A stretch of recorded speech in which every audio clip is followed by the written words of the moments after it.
기도하시겠습니다. 오늘 말씀의 제목은 이번만 나를 강하게 하사라는 제목입니다. 특별히 히브리서 11장 32절을 제가 한번 읽어드리면, 내가 무슨 말을 더하리요? 기드온, 바락, 삼손, 입다, 다윗 및 사무엘과 선지자들의 일을 말하려면 내게 시간이 부족하리로다 하면서 믿음의 대표적인 사람 중에 사사인 삼손이 분명히 들어가고 있습니다. 삼손은 믿음의 계보에 올라간 성경에 아주 중요한 인물입니다. 그러나 그는 아주 불명예스러운 과정을 겪은 사람이고, 그의 생애 끝까지 이 치욕스러운 상황을 벗어나지를 못했습니다. 어떻게 그럴 수 있을까 싶을 만큼 그렇게 불명예스러운 과정을 거친 특이한 하나님의 사람 중에 한 명이죠. 여러분, 사사는 여호수아의 사후, 그리고 여호수아의 죽음부터 이스라엘 초대 왕인 사울 왕이 등장하기까지의 군사와 정치의, 또한 종교의 지도자였습니다. 처음에는 소송과 분쟁을 해결하는 재판관의 성격이 강했지만 점점 영역이 넓어져서 그 나라 전반에 관해서 가장 영향력 있는 하나님의 사람으로 세워진 사람들이 바로 사사입니다. 구원자로서의 성격이 강해진 것이죠. 이스라엘을 구원하시는 하나님의 은혜가 사사를 통해 임하는 경우가 다수 있었습니다. 그러니 하나님께 선별된 아주 중요한 사람이 바로 이 사사라는 것입니다. 그런데 하나님의 역사 가운데 중요한 일을 감당해야 되는 사사 삼손에게 아주 치명적인 일이 일어났습니다. 하나님이 사사 삼손을 떠나셨습니다. 하나님의 영이 임해서 그 영의 힘으로 치리해야 될 사사인데 하나님의 영이 떠나셨습니다. 사사기 16장 20절, 오늘 본문의 전절이죠. 들릴라가 이르되 삼손이여 블레셋 사람이 당신에게 들이닥쳤느니라 하니 삼손이 잠을 깨며 이르기를 내가 전과 같이 나가서 몸을 떨치리라 하였으나, 지금 이 구절이 참 심각하고 안타까운 구절인데, 여호와께서 이미 자기를 떠나신 줄을 깨닫지 못하더라라는 말씀입니다. 하나님의 영이 하나님께서 자신을 떠났는데 사사가 그것을 깨닫지 못합니다. 그러면 그 나라는 어떻겠습니까? 도저히 헤어나올 수 없는 공경에 빠진 것이죠. 아주 끔찍한 상황입니다.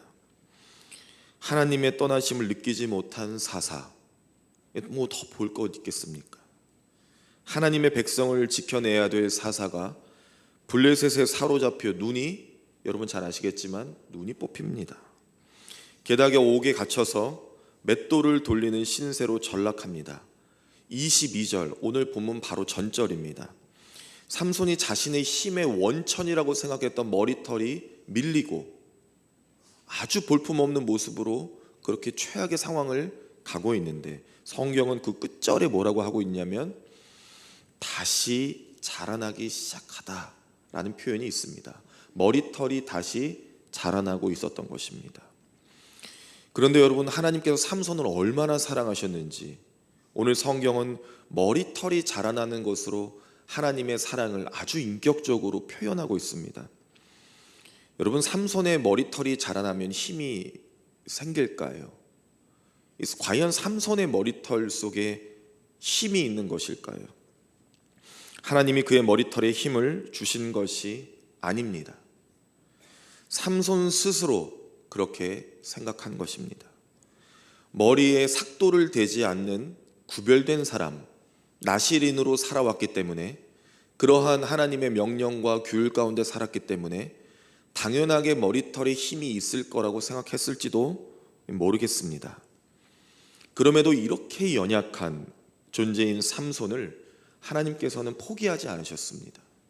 머리털이 자라나게 하셔서 마치 하나님의 은혜가 조금씩 생겨남을 느낄 수 있도록 너무나 인격적으로 삼손의 수준에 맞게 하나님이 사랑을 표현해 주신 것이죠.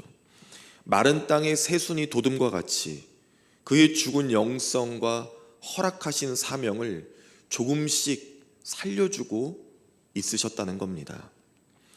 여러분, 우리가 인생 가운데 공고함과 어려움 가운데 처할지라도 낙심하고 포기하지 말아야 될 것은, 하나님은 우리에게 인생의 목적을 주시고 사명을 주셔서 그것이 꺾이지 않도록 어떤 순간에도 조금씩 살려주시는 분이시라는 겁니다. 여러분, 오늘 28절 정말 간절하게 기도하면서 그가 외치죠. 이번만 나를 강하게 하사, 이번만 나를 강하게 하사. 내 두 눈을 뺀 저 블레셋 원수들에게 복수를 해달라고, 원수를 갚게 해달라고 그렇게 외치고 있습니다. 그런데 이해할 수 없는 이 기도문에 관하여 하나님은 결과적으로 응답을 주셨습니다. 30절에 보면 삼손이 이르되 블레셋 사람과 함께 죽기를 원하노라 하고 힘을 다하여 몸을 굽힘에 그 집이 곧 무너져 그 안에 있는 모든 방백들과 온 백성에게 덮이니 삼손이 죽을 때에 죽인 자가 살아있을 때에 죽인 자보다 더욱 많았더라. 아멘. 이러한 말씀이 있습니다. 이 문장만 보면 끔찍하지만 하나님이 어떻게 이런 일을 하셨을까라고 생각할 수 있지만, 오늘 성경의 관점은 사람을 죽인 데 있지 않습니다. 과연 삼손이 이 땅에 보내진 목적이 무엇인지에 관하여 우리가 그 관점으로 읽어야 하는 것이죠.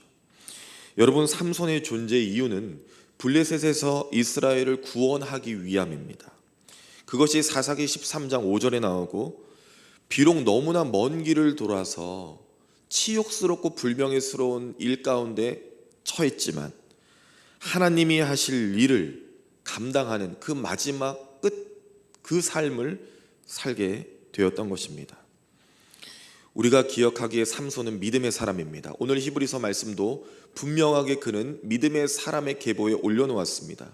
과연 이렇게 비참하고 처절한 불명예스러운 삶을 살았음에도 그 끝에 하나님의 일을 감당함으로써 믿음의 계보에 이름을 올린 그 이유와 그 이유를 통하여 오늘 우리의 삶이 그 믿음과 잇대어 발견할 수 있는 원리들을 우리가 함께 찾기를 바랍니다. 오늘 우리가 두 가지로 나누길 원하는데, 첫 번째는 여러분, 내가 누구인지를 늘 확인해야 됩니다. 과연 나는 누구인가를 늘 확인해야 됩니다. 여러분, 나는 누구입니까? 라는 질문을 한번 스스로에게 던져보십시오. 인간의 존재 목적인 이 질문이 우리에게 있어야, 그리고 우리에게 자주 말을 걸어와야 건강한 인생입니다. 나는 누구인가라고 하는 질문이 있어야 합니다. 너무 분주한 삶을 살다 보니까 나를 돌아볼 시간이 참 많이 없는 시대 아닙니까? 왜냐하면 삼손이, 그리고 솔로몬이 그랬고, 또 사울이, 이스라엘 초대왕 사울이 그랬습니다. 하나님의 섭리 가운데 택함을 받은 귀한 분들이었으나 하나님이 떠나면서 그의 끝 인생이 정말 볼품없이 성경에 기록이 되었습니다. 존재 목적을 상실하면 하나님이 함께하지 못함에도 깨닫지를 못합니다. 여러분, 이것이 정말 두려운 일입니다. 오늘 내 삶을 주관하시는 이가 하나님이 아니신데 그것을 깨닫지를 못합니다. 여러분, 이것이 얼마나 무서운 일입니까? 내가 하나님을 믿노라 아노라 하는데 그분의 영이 나와 함께하지 않은데, 그런데도 내가 그것을 깨닫지 못하고 그저 그렇게 살아간다면 하나님보다 죄에 가까운 인생을 살고 있다는 것입니다. 계속적으로 그 죄를 향하여 달려가고 있는 인생인데 그것을 깨닫지를 못합니다. 사랑하는 교회 여러분, 오늘 내 삶의 근원적인 동기가 무엇입니까? 우리의 삶의 지향점이 어디입니까? 이것을 아는 것이 너무나 중요한데, 그것을 결정하는 핵심이 바로 내가 누구인지를 확인하는 것입니다. 내가 누구인가 단순하게 생각하는 것이 아니라 오늘 그것이 확인이 되어야 됩니다. 이것이 정체성입니다. 그리스도인, 그리스도에게 속한 내가 정말 세상이 아닌 예수 그리스도에게 속하여 있는지를 확인하는 것, 이것은 정말 우리 인생의 가장 중요한 부분이 될 것입니다. 여러분, 삼손은 하나님께서 특별한 소명을 주신 분입니다. 이스라엘의 여호와의 목전에 악을 행하여, 사사기 13장 1절에 나오는데, 블레셋 손에서 이스라엘이 갇힌 지 40년이 되었을 때 하나님이 강권적으로 그의 부모에게 임하여 주셔서 잉태하게 하셨고, 특별한 하나님의 긍휼과 초자연적인 일들을 삼손과 그의 가정에 허락해 주셨습니다. 여러분, 삼손의 잉태하는 과정과 태어난 모든 그 사건은 보통의 일이 아닙니다. 하나님의 특별한 사명을 가지고 태어난 사람들의 공통적인 특징이 있습니다. 하나님이 부모를 만나 주시고 그 부모에게 사명을 알려주시며 또 그를 특별한 태생이 되게 하시고 성장 과정을 겪게 하셨습니다. 머리에 삭도를 대지 않고 포도주와 독주를 마시지 않으며 하나님의 명령을 지켜 따라야 하는 나실인, 구별된 나실인, 이 자신의 삶이 아닌 것이죠. 하나님을 위한 삶입니다. 그렇기 때문에 그 쓰임에 맞게 좋은 영적인 그릇이 되기 위하여 세상의 악한 것들을 담아내질 않습니다. 몸과 마음과 영혼에. 그래서 머리에도 삭도를 대지 않고 오직 하나님만이 주권하실 수 있는, 주권자인 하나님이 그의 삶에 배일 수 있도록, 온전하게 그 삶이 될 수 있도록 드린 것이죠. 나실이는 그렇게 구별되어 드려진 삶입니다. 삼손의 이름의 뜻이 얼마나 멋진지 모르겠습니다. 태양의 사람입니다. 얼마나 멋집니까? 태양의 사람. 여러분의 이름의 뜻이 다 있으시죠? 그 이름의 뜻을 부모님이 정해주셨을 때는 너무나 사랑하는 마음으로 그렇게 되기를 바라는 바람으로 지어주셨을 것입니다. 태양의 사람, 그 이름의 뜻처럼 어둡과 죄악이 가득한 현재의 블레셋에 구속되어 있는 이스라엘, 하나님의 없음과 같이 살아갔던, 자기 소견에 오른 대로 살았던 사사시대, 그 맥을 끊고자 이 태양을 창조하신 하나님께서 빛으로 이 땅을 조명해 주시기 위하여 이 선지자와 같은 사사를 보내주셨는데, 그렇게 모든 것을 종결짓기를 원하셨는데 하나님의 영이 그를 떠났습니다. 아무것도 할 수가 없습니다. 여러분, 오늘 내가 사는 이유가 분명히 존재합니다. 여러분, 우리 한 사람 한 사람마다 하나님께서 오늘 예배를 부르시고 오늘을 호흡 주신 이유가 분명히 존재합니다. 그 정체성, 하나님이 나를 향하여 주목하시고 이렇게 살기를 원하시는 목적, 그것이 분명히 확인이 되어야 된다라는 것입니다. 육체적인 쾌락은 소돔과 고모라를 향할 수밖에 없습니다. 소돔과 고모라는 살기에는 좋지만 결국에 그 끝은 불입니다. 다 태우시고 없어집니다. 오직 하나님의 영이 내 삶에 기쁨을 주시고 본질적인 그 기쁨을 허락하시며 우리 인생을 참되게 영광 올려드릴 수 있는 인생으로 변화시켜 주신다는 것입니다. 그래서 이번 연도에 우리 주제가 얼마나 중요합니까? 주여 우리에게 임하소서. 이 끊임없이 이 고백과 이러한 삶이 우리에게 있어야 합니다. 하나님의 영이 없는 교회는 교회가 아닙니다. 하나님의 영이 임재하지 않는 성도는 과연 누구입니까?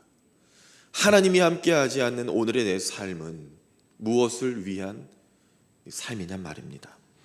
2016년도에 출간된 잊지 않았다라는 책이 있습니다. 저자는 케네스 배 선교사님입니다. 이 선교사님이 북한에 억류되어 735일을 고통받았다고 합니다. 그 억류되어 고통받던 자신을 비관하면서 기도가, 하나님 나를 여기서 꺼내주소서, 하나님 나를 좀 불쌍히 여기시고 도와주소서, 이건 잘못된 기도가 아니죠. 고통받는 하나님의 사람이 하나님 나를 건져달라고 하는 것이 잘못된 기도가 아닙니다. 그런데 그가 나중에 기도의 방향이 바뀝니다. 하나님, 나를 꺼내주시는 것이 아니라 내가 누구인지를 알게 하셔서 나로 하여금 선교사의 그 정체성을 찾을 수 있도록 인도하옵소서, 그렇게 바뀌었다고 합니다. 2012년 11월에 그는 북한을 투어했다고 합니다. 이미 10수차례 북한을 다녀왔기 때문에 아무 걱정이 없었습니다.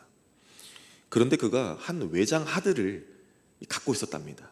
원래 그렇지 않았는데 하필 그날 그것을 갖고 있었다랍니다.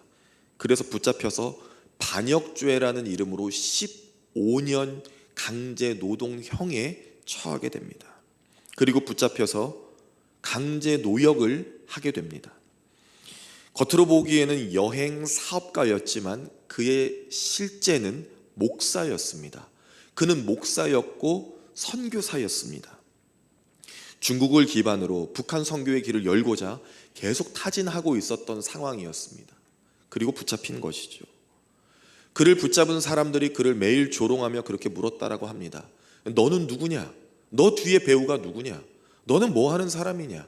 그러면서 조롱하며 비웃으며 그렇게 말했다라고 합니다. 그런데 그 이야기가 그 케네스 배 선교사님에게는 너무나 고통이었다라고 합니다. 나는 누구인가? 그래, 나는 누구냔 말인가? 하나님, 나는 누구입니까? 그러나 그 고통받는 과정에서 찬양하며 기도하며 혼자 예배하며 하나님이 주신 말씀들을 붙잡게 되었고 그의 정체성을 다시 찾기 시작했습니다. 삼손의 머리털이 자라난 것처럼 그렇게 자라나기 시작한 사명을 다시 붙잡으며 이렇게 기도했답니다. 주님, 제 마음을 아시지요. 제가 무엇을 원하는지 아시지요.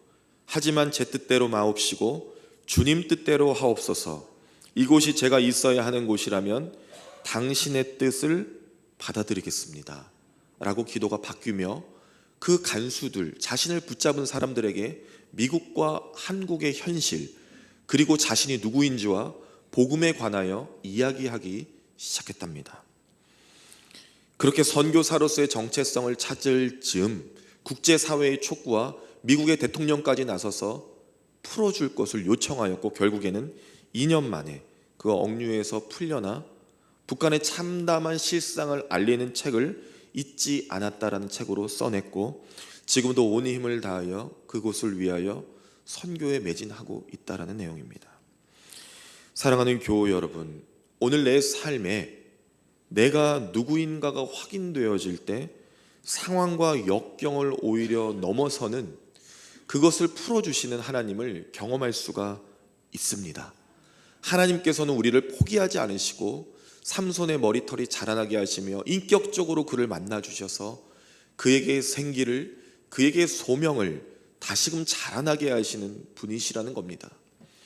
우리가 이 땅에 살면서 예수의 사람으로서 우리가 살아가야 될 목적이 있고 이유가 있습니다. 그 신실하신 하나님이 주신 언약의 말씀을 소명으로 받아들이고 오늘 삼손의 비참한 상황 속에서 그의 지혜와 능력이 없어서가 아니라 하나님이 쓰시고자 하시는 구별한 자기 자신의 인식과 자기 자신을 확인하는 그 작업이 없었던 것을, 하나님의 사람으로서의 정체성이 사라졌다는 것을 우리가 기억하며 오늘 하루를 또한 한 주간을 살아가며 하나님께서 우리에게 맡겨주신 그 소명, 그 정체성을 회복하여 살아갈 수 있는 우리 모두가 되기를 간절히 바랍니다. 그리고 여러분, 두 번째입니다. 여러분, 우리는 내 하나님을 깊이 묵상해야 됩니다. 누구의 하나님이요? 내 하나님을 깊이 묵상해야 됩니다. 여러분, 삼손은 하나님의 뜻보다 자기 자신의 쾌락과 현재의 삶과 다가온 유혹을 더 묵상했습니다. 수차례나 하나님의 영이 임하여 주셔서 블레셋으로부터 이스라엘을 구원했던 경험이 있는 삼손이 그렇게 승리도 했지만 결국 블레셋 여인 들릴라의 꾀에 빠져 그 유혹에 빠져 현재의 초라하고 비참한 상황에 놓이게 된 것이죠. 삼손이 블레셋에 붙잡혀 힘이 사라진 것, 여러분 잘 아시겠지만 그것은 머리털이 잘렸기 때문이 아닙니다. 머리털이 잘렸기 때문이 아니라 하나님과의 언약의 상징인 그 규정, 나실인으로서 하나님께 드려진 인생인데 그 하나님과의 언약의 규정이 깨어졌기 때문입니다. 하나님이 주신 약속을 붙잡고 살아가야 될 나실인 그 삼손이, 그 하나님의 사람이, 소명자가 하나님께 바친 인생을 아무렇지 않게 세상에 노출시키고 그것이 끊어지도록 만들어낸 것이죠. 그래서 하나님의 영이 떠난 것입니다. 하나님을 저버린 불신앙, 바로 그것이 문제였습니다. 그렇기 때문에 하나님을 놓아버린 삼손은 그 대가를 가혹하게, 너무나 처참하게 그것을 경험하게 된 것입니다. 그러나 여러분, 하나님은 얼마나 사랑이 많으십니까? 그럼에도 불구하고 그 연약하고 죄 많은 삼손을 포기하지 않으셨습니다. 너무나 자기 중심적인 삼손을, 그리고 우리를 주님은 포기하지 않으셨습니다. 여러분, 오늘 우리가 예배로 나올 수 있었던 것이 얼마나 은혜인지 아십니까? 우리가 이렇게 숨을 쉬고 하나님을 마음껏 찬양하며 예배할 수 있다는 이 사실이 아무 것에도 억류되어 있지 않으며 아무 고통도 받지 않으며 이렇게 부족하고 연약하고 죄 많은 내가 하나님 앞에 나올 수 있다는 것이 얼마나 귀합니까? 오히려 참되게 봐야 할 영적 세계를 보여주시기 위하여 하나님은 삼손의 눈을 감게 하셨습니다. 여러분, 때로는 잠잠한 가운데, 아무것도 보지 않는 가운데, 눈이 감겨진 가운데 더 보아야 할 것을 볼 때가 있고, 들리지 않는 가운데 더 들어야 될 것이 들릴 때가 있습니다. 하나님은 그렇게 단독자로서 삼손을 준비시켜 주셨습니다. 다곤의 신전에서, 여러분, 다곤은 블레셋의 우상으로 가나안 땅을 점령하던 그런 미신입니다. 머리와 손은 사람의 것으로 되어 있고요, 몸통은 물고기입니다. 뭐 하자는 겁니까? 그런데 그러한 것을 섬기며 블레셋 다곤의 신전에 3,000명이나 되는 사람들이 모여서 축제의 제사를 합니다. 삼손을 조롱하듯 이 하나님의 사사를 맷돌을 돌리게 하고 제주를 부리게 하고 자신들은 거기에 모여서 축제를 벌입니다. 삼손은 이제 앞이 보이질 않습니다. 그런데 여러분, 머리털이 자라나기 시작한 것처럼 삼손은 하나님의 뜻이 조금씩 보이기 시작합니다. 그 혼자 된 시간, 아무것도 할 수 없는 자신의 현재, 그 시간 속에 지금까지 인도하셨던 여호와의 영의 임재로 인한 그 귀한 일들을 묵상하면서 하나님을 더 깊이 알아가기 시작했습니다. 그렇게 하나님은 새롭게 사명을 정비해 주고 있었습니다. 저 밖에 다곤의 신전에서는 하나님을 조롱하고 삼손을 조롱하며 자신들이 최후 승리자라고 착각하고 있는 동안에 하나님은 이 초라한 하나님의 사람 삼손을, 사사를 다시 새롭게 사명을 재정비시켜주고 있었습니다. 삼손의 기도가 시작됩니다. 여러분, 어색하지 않습니까?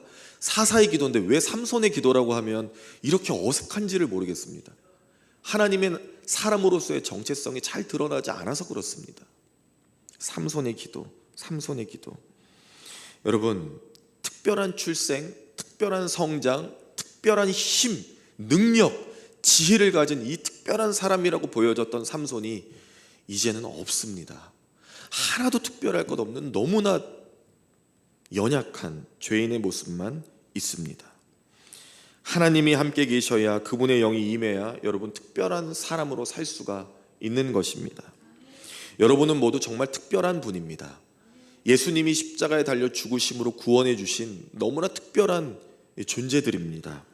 여러분, 28절이죠. 삼손이 여호와께 부르짖어, 여기서 부르짖다라는 것은 정말 큰 소리로 외친 것입니다. 블레셋 사람들이 다 들을 수 있도록 그렇게 기도했습니다. 진정한 회개와 고통의 신음이 터져나오기 시작합니다. 한 가지 사명, 블레셋으로부터 이스라엘을 구원하기 위하여 이 땅에 보내진 사사로서의 사명을 믿음으로 외치기 시작한 것이죠. 하나님을 더 깊이 묵상해 나아가기 시작합니다. 주 여호와여라고 하면서 주라는 고백을 합니다. 인생의 주권이 하나님께 있음을 인정하며 주님이 나의 주인이시라고 지금 고백하고 있습니다. 자신의 현재는 너무나 초라하고 비참한 죄인의 모습이지만 하나님이 나에게 주인 되어 주셔서, 하나님이 역사해 주셔서 그렇게 하나님을 깊이 묵상하면서 하나님과의 깊고 친밀한 영적 관계로 들어가고 있는, 어찌 보면 거의 최초의 모습입니다. 그러면서 이렇게 기도하죠. 하나님, 나를 생각하옵소서. 하나님 이번만 나에게 힘을 주셔서 하나님의 사명자로 소명자로 그 뜻을 이룰 수 있는 그 기회와 은혜를 지금 나에게 허락하여 주옵소서. 저들이 저렇게 나를 재주 부리게 하지만 하나님의 사람인 사사인 나를 사용하여 주셔서 하나님의 뜻을 이루어 주옵소서. 그리고 깨닫습니다. 이 힘의 근원이 머리털이 아니라 내 하나님이 나에게 주신 은혜이구나. 하나님이 내 힘의 근원이셨구나. 내 하나님이 나의 힘이구나를 깨닫게 된 것입니다. 교만이 사라지고 철저하게 겸손하게 됩니다. 여러분, 하나님을 깊이 묵상하면 묵상할수록 교만이 멀어집니다.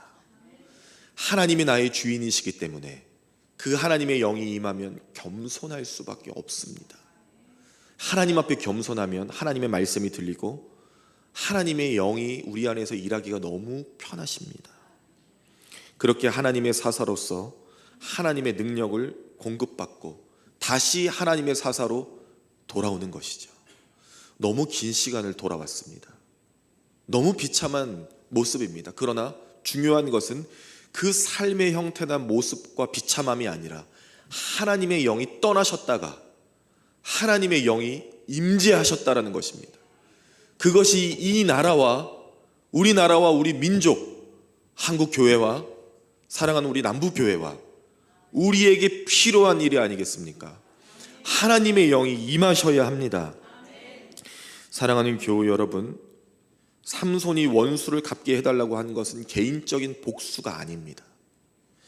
영적으로 각성된 이 삼손이 하나님을 향한 눈이 떠서 하나님을 모욕하고 하나님을 업신여기며 하나님의 사사를 조롱하고 하나님을 저렇게 멀리하는 저 악한 무리들, 이 죄인들, 이 죄악, 이 악한 존재들로부터 이기게 해달라는 그러한 기도였습니다. 30절에 보면 대단한 결의가 보입니다. 삼손이 이르되 블레셋 사람과 함께 죽기를 원하노라. 이제 뒤가 진짜 없습니다. 그 뒤를 살지 않겠다는 겁니다. 하나님이 주신 사명만 이룰 수 있다면 내가 죽기를 각오합니다. 그 누구의 기도와 비슷하지 않습니까? 에스더 4장 16절 죽으면 죽으리이다. 어떻게 가끔은 상상을 해봅니다. 쉽지 않을 것 같습니다. 죽고 싶지 않습니다. 누려야 할 게 더 많습니다. 자녀가 잘 되는 것도 보고 싶고 목회가 잘 되는 것도 보고 싶고 잘 되는 것들을 너무나 많이 봐야 되는데 그것이 문제입니다. 하나님의 일이 우선이 되고 하나님 그분 자체가 우선이 되면 그분의 뜻을 구할 수가 있는데 저도 이렇게 연약하고 어쩌면 우리가 다 그렇게 연약할 수도 모르겠습니다. 사도 바울도 고백합니다. 자신의 생명을 걸어 나아갑니다. 그것이 사명자의 최후의 모습인 것이죠. 여러분, 불명예스러운 길, 사사로서 너무나 부끄러운 삶의 궤적이었지만 삼손의 끝은 너무나 귀합니다. 자기 자신을 버리며 희생한 그리스도적인 흔적이 생겼습니다. 여러분, 삼손이 중요한 이유는 삼손의 끝은 마치 십자가의 길을 걸으신 주님과 같이 자기 자신을 버리고 하나님의 뜻에 순종하여 하나님의 역사가 일어났다라는 것입니다. 31절을 보면 이 희생적인 순교에 관한 아주 영예롭게 그의 마지막을 그의 가족들이 애도하고 장사하는 모습으로 끝맺음이 됩니다. 그리고 너무나 감격스러운 단어가 나오는데 삼손을 다시 사사로 인정하는 마지막 구절입니다. 삼손이 이스라엘의 사사로 20년 동안 지냈더라. 아멘입니다. 자기의 목숨을 아끼지 않으며 이스라엘 백성을 구원하고 하나님의 영광을 올려드린 그 마지막, 우리를 구원하기 위하여 이 땅에 오신 예수님의 발자취가 조금은 느껴지는 것 같습니다. 블레셋 신전은 마치 이 땅의 악한 세상과 같아서 삼손이 두 팔 벌려 기둥을 잡고 무너뜨린 바로 그 일, 공의로 모든 죄를 심판하셨지만 오히려 큰 사랑으로 구원해 주신 십자가의 대속의 사랑을 우리가 묵상할 수 있어야겠습니다. 사랑하는 교우 여러분, 자기 소견대로, 자기 소견이 옳은 대로 살아가는 사사시대를 바라보며 이 땅을 또한 바라보시길 바랍니다. 그러면 그럴수록 더 하나님을 깊이 묵상하셔야 됩니다. 하나님이 이 땅을, 이 저주 가운데 있는 죄악된 세상 가운데 우리를 두신 이유가 있다라는 것입니다.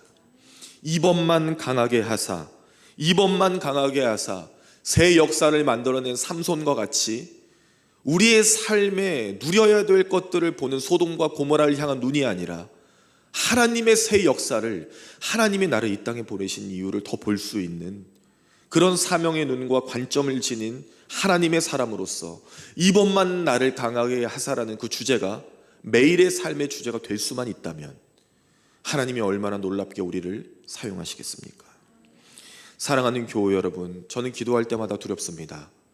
두 눈이 뽑히고 나서야, 그렇게 재주를 부리고 나서야, 맷돌을 돌리며 하나님의 사라가 이렇게 치욕적인 최후를 맞이하고 나서야 하나님을 구하지 않고, 그러한 일이 있기 전에 내가 하나님의 영이 떠나지 않는 존재가 되어 하나님의 일을 감당할 수 있는 목사가 되게 해달라고 기도하고 있습니다. 그리고 우리 모두가 하나님의 뜻이 임재하여서 그러한 악하고 어두운 세상 가운데 괴로움이 찾아오기 전에 오히려 먼저 주님을 구하고 하나님을 깊이 묵상할 수 있는 하나님의 사람들이 될 수 있도록 여러분, 우리 깨어납시다. 깨어 기도합시다. 데살로니가전서 5장 6절을 읽어드리겠습니다. 그러므로 우리는 다른 이들과 같이 자지 말고 오직 깨어 정신을 차릴지니라. 아멘입니다. 내가 누구인지를 확인하고 내 하나님을 깊이 묵상하는 것은 깨어 정신을 차리는 것입니다. 그렇게 하나님은 잠자고 있는 사사 삼손과 이 영적으로 부패해져 버린 이스라엘을 흔들어 깨우고 있는 그러한 본문이 오늘 이야기입니다. 이번만 나를 강하게 하사 주님을 위해 살게 하옵소서. 여러분, 우리 한번 같이 해볼까요? 시작. 이번만 나를 강하게 하사. 아멘. 한 번 더 해보겠습니다. 시작. 이번만 나를 강하게 하사. 아멘. 저는 믿습니다. 우리 사랑하는 교우 한 분 한 분, 이거 눈을 다 마주쳐야 되는데 너무 많으세요. 한 분 한 분 다 이번만 나를 강하게 하사라고 외칠 수 있는 매일의 삶의 승리자가 될 것을 믿습니다. 한 주간 그렇게 주님 붙잡고 주님과 친밀하게 교제하며 승리하실 수 있기를 간절히 바랍니다. 기도하겠습니다.